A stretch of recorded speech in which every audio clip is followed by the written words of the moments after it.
Hey guys, what's going on? 12 gauge here with you. Look at that. Kind of looks like I have something gross in my armpits.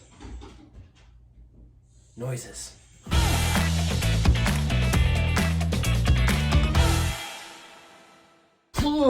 Yeah. Supposed to be kind of careful with those, but I'm doing them. Okay, here I am. So, welcome to my room. Okay, this is going well. Good, I'm glad. Wake up. I look gorgeous! Okay, so, guys, I'm gonna level with you. I spent some time yesterday. What? The water smells weird. So, I spent some time, reading this. I'm gonna share some stuff I read. This is fascinating. And, it's very, interesting. It's filled with knowledge. Books, man. Filled with knowledge. It's weird, right? But what's really interesting is that in this book it goes over like the five main like parts of karate, the five main disciplines, I guess, of it, which is Shotokan, Shiodo-ryu, Goju-ryu, Wado-ryu, and Shorin-ryu. This is actually, karate is actually, fun enough, the martial art that I have the most formal training in. I have quite a bit of training in martial arts, not formal, and MMA, which was just, going in there and learning basic moves, but with no like belt system, progression, or really like getting up there. Karate is the most that I've ever actually just been in a room with an instructor and was going through like ranking systems. Didn't make it that far because I didn't have the attention for it, and my dad didn't want to drive me the 40 minutes to lessons anymore. Goju-ryu is fascinating. First off, because his last name is Miyagi, so that's fun. I wonder if there's a coincidence, my Karate Kid people. So yeah, and honestly, out of all the ones that I've been reading up and looking into the most, especially for what my purposes are for learning karate, as having it being like one of the five martial arts that I've been studying, Goju-ryu is really cool because that means hard soft, which this particular form of karate takes you into this particular form of karate focuses on the hard part being the offense. Your punches, your kicks, no finesse, no fanciness, just very strict takedown. Get your opponent, hit them, break bones, do that stuff. And then soft part of that martial art is your takedowns, your grapplings, and your defense. To be able to move fluidly and deflect and do all that, and then to go hard again to punch. I find that very fascinating. I like that because when karate began, like when early Japanese martial arts began in Okinawa, it was just called Te. And then there was some guy named, moved to China during like wars and stuff and learned different martial arts there and brought that back. And what they brought back became more part of the karate part of it, which is really, really fascinating to me. This says that Shotokan styles are actually more upright than other styles. So I find that really interesting because it's a lot of rigidity, again, which is something that I'm not super used to, but I find that fun. Moving on into Shito-ryu. Deep stances. That's cool. Okay, Goju-ryu, literally just as a fist. It's just, that's cool. Yeah, so hard elements such as kicks or strikes, that's fun. The movements in Goju-ryu are linear and circular. What? More than most. Now, so this is the cool thing. Okay, so this is what I really like about Goju-ryu. More than most styles of karate, Goju-ryu emphasizes breathing and the strength and power it gives to karate. So that goes into the main thing that I wanted to really talk about.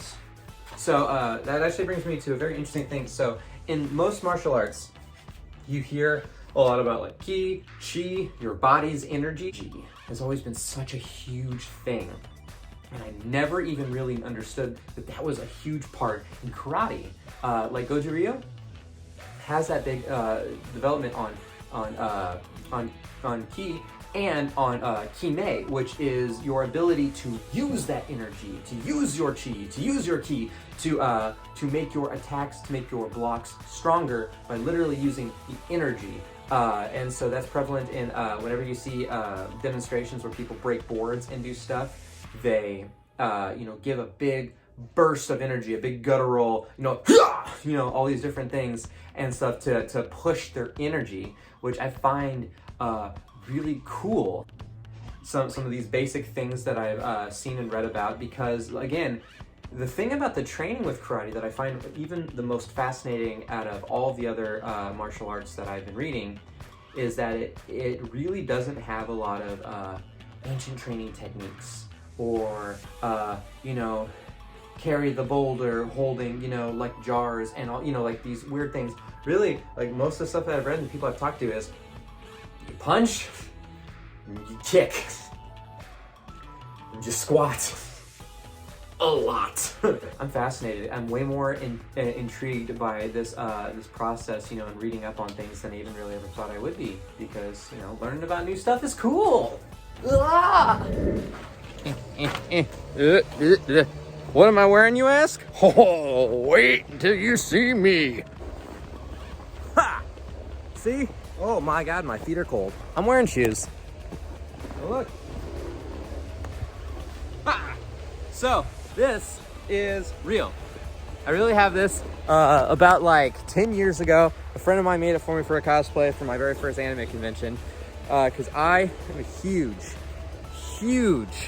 Dragon Ball fan.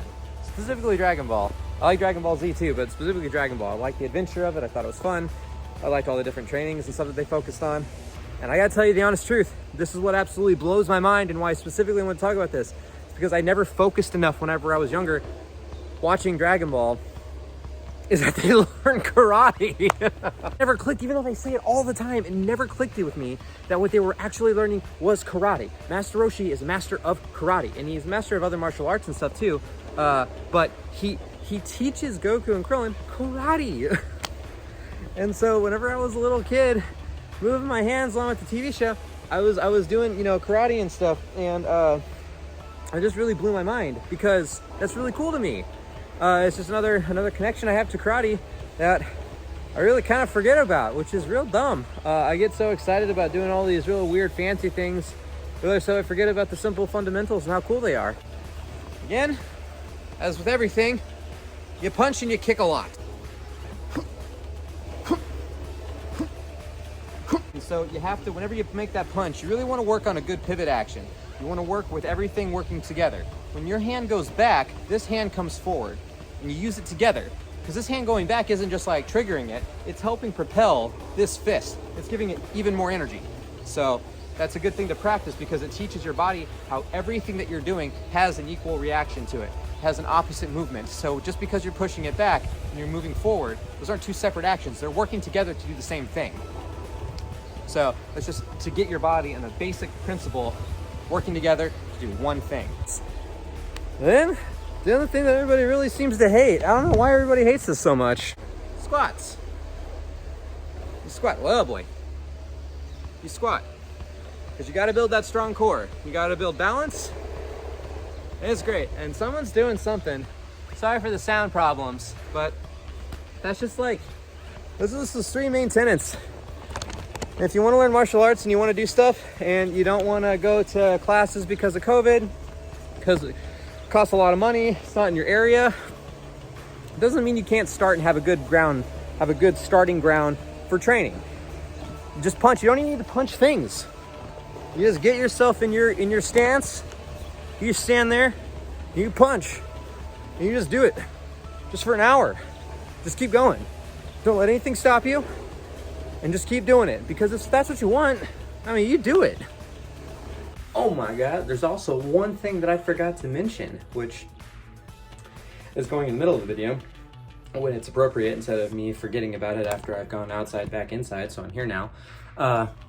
One of the training things that I thought was super cool was a grip training technique.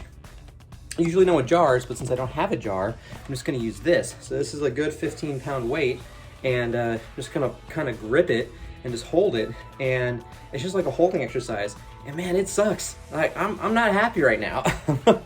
I'm real upset. If I'm holding it, and it's there to make your grip stronger, you know, because you got those fingers. Secondly, this helps strengthen the fingers, arms, shoulders, backs, and legs. It's a lot of stuff. You're just holding it. Hey, you kind of move it around. Wacky.